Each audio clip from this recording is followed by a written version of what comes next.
যথাযোগ্য মর্যাদায় ২৬শে মার্চ মহান স্বাধীনতা ও জাতীয় দিবস পালনের আহ্বান জানিয়ে বাংলাদেশ জামায়াতে ইসলামের আমির ডক্টর শফিকুর রহমান বলেন, স্বার্থান্বেষী মহল দেশকে আবার অস্থিতিশীল করতে চাচ্ছে এবং পতিত স্বৈরাচারকে ফিরে আনার অতৎপরতা শুরু করেছে। এমন অবস্থায় দেশবাসীকে ঐক্যবদ্ধ, সজাগ ও সতর্ক থাকতে হবে। শান্তি স্বস্তির নতুন বাংলাদেশ গঠিত না হওয়া পর্যন্ত আমাদের আন্দোলন সংগ্রাম চালিয়ে যেতে হবে। সোমবার এক বিবৃতিতে তিনি এসব কথা বলেন। গত জুলাইয়ের ছাত্র জনতার গণ আন্দোলনের মাধ্যমে দেশ আবার নতুন করে দ্বিতীয়বারের মতো স্বাধীনতা অর্জন করেছে। দীর্ঘ 15.5 বছরের জগদ্দল পাথরের ন্যায় চেপে বসা জালিমের হাত থেকে মুক্তি হয়ে দেশের মানুষ মুক্ত বাতাসে শ্বাস নিতে পারছে।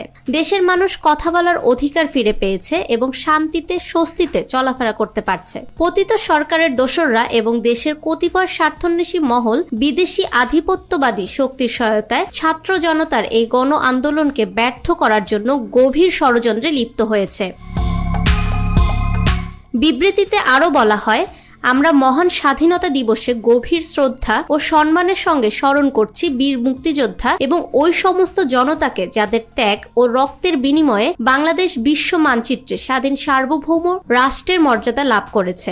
আমরা আরও স্মরণ করছি গত জুলাইয়ের গণ আন্দোলনের সব শহীদদের এবং আহত ও পঙ্গুত্ব বরণকারীদের। আমরা সব শহীদ পরিবারের সদস্য ও আহতদের প্রতি গভীর সমবেদনা জানাচ্ছি এবং আহতদের দ্রুত সুস্থতা কামনা করছি।